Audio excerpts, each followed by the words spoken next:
Hello everyone, this is just a little history on how I end up in a wheelchair. So from what I can remember, it was around 2012, like January 2012 when I ended up in a wheelchair. But like a week, probably about a week before Christmas came, on 2011, I had been being sick for a minute, to where I was having really bad back pain, and I was having really bad headaches, and my blood pressure was being low anytime I went to CVS to take my blood pressure. I'm just looking at myself in the camera, and it looks like I don't know why it looks like I'm looking to the side, but sorry if it looks like that. um, and so I decided to go to the emergency room because I had been hurting so bad. When I went to the emergency room, I had to wait 15 hours before they even saw me. And when they took my blood pressure, they kept saying that the machine couldn't have been right when they took it, when it was taken at the CVS. But I went to a couple of different CVS's just to make sure that it was right. So I knew that it was right, and I knew something wasn't right because I was feeling dizzy and stuff like that.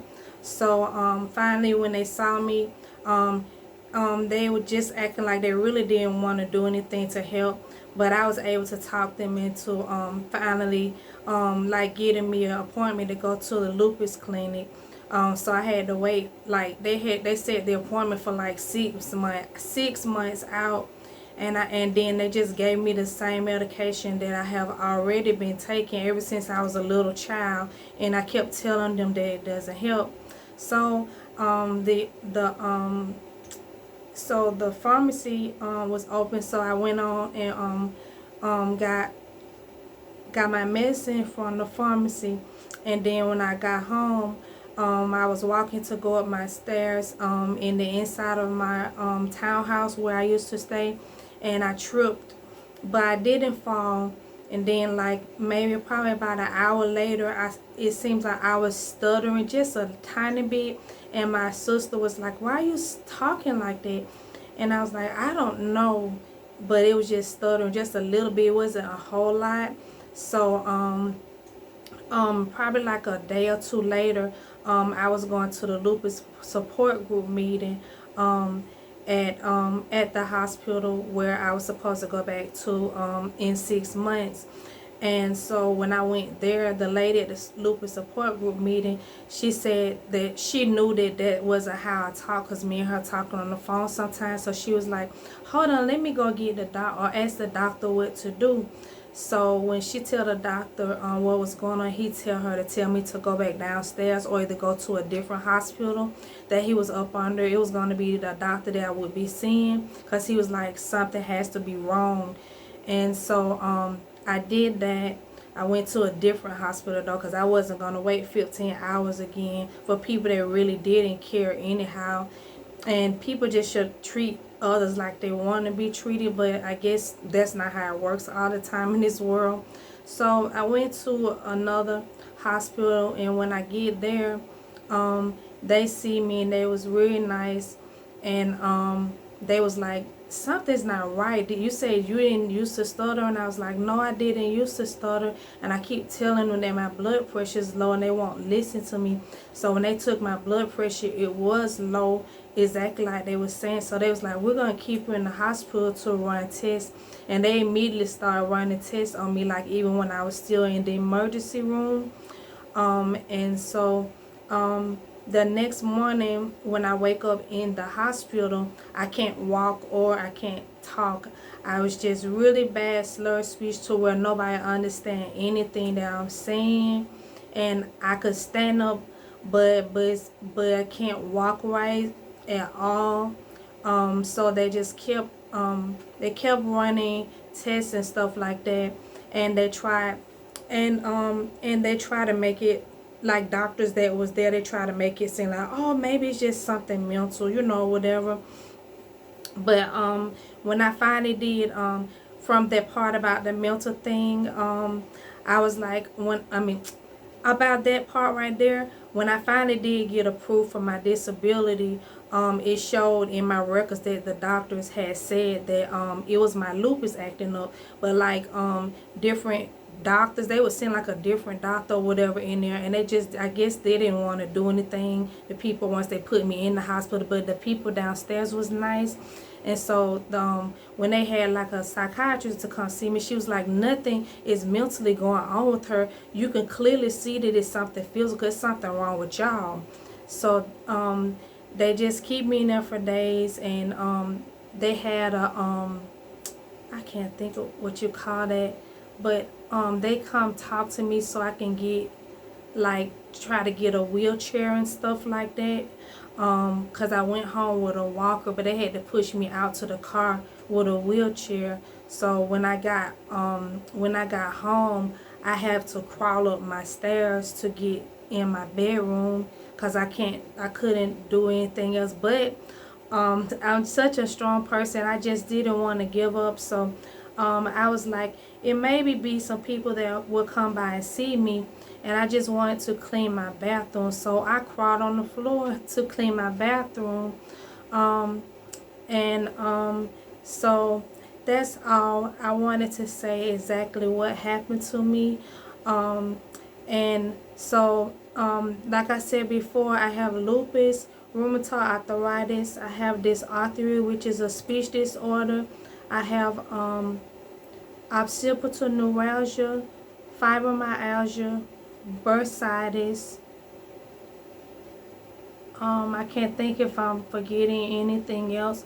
But I try not to claim any of that stuff a lot or whatever. I don't really talk about my illness a lot. But I like to raise awareness. I used to go to the lupus activities a lot. But I stopped going because the person that was supposed to be my mom, she would come and be mean and really, really disrespectful there. So I just stopped going. So I haven't been in years now, but I do miss going. I guess that's really about it. Well, a couple of years ago, I can't remember exactly how many years ago, I had a setback with the same thing happening again.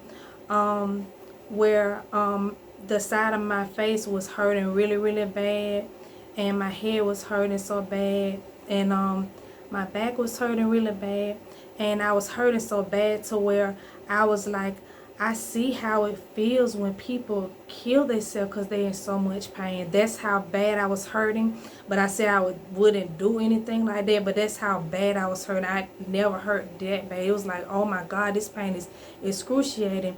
So I was like, I'm going to drive myself to the hospital. So by the time I get to the hospital, and I get there and I go in the inside, my son pushed me in the inside. But by the time I get in the inside and I'm trying to sign the paperwork so they can like check you in to the emergency room, I couldn't even write my name. So they take me in the hospital again, but this was at another hospital. And when I got there, they keep me to run tests again. And when they was putting me in my room, the nurse at the desk was like, your lupus is acting up, because they seen protein in my urine. And so that's what was going on.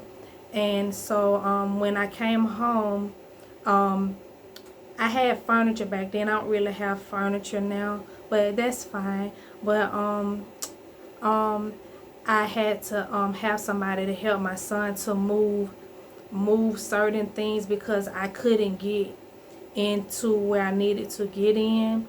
And I was crawling to get into my bathroom to use the bathroom, because my wheelchair couldn't get through the doorways how it used to be made where we stay now. But now they have like when they redid the thing, they have the doors are wide in there for everybody that use wheelchairs or whatever.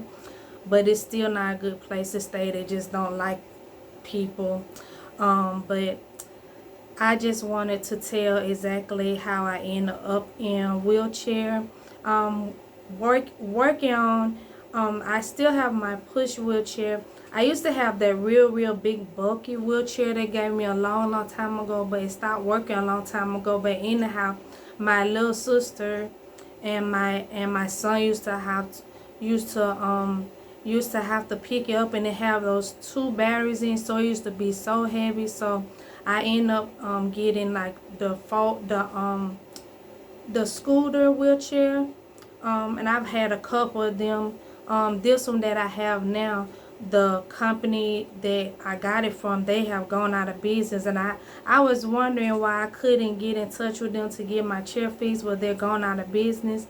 So I gotta try to eventually get me another wheelchair, but this time I want a wheelchair. It'll be electric, but it's made like the push wheelchairs to where we'll still be able to fold it in half, because the scooter, it hurts my back really bad when I'm sitting in it, because the seat part sits down too low, and it hurts my legs worse. But yes, I just wanted to tell how I end up in a wheelchair or whatever. And also the lady that basically, I guess you could say she raised me, because that's who I stayed with, but she used to do things like leave me at restaurants and leave me with people because she didn't want to be bothered with me. But I was gonna say something about her.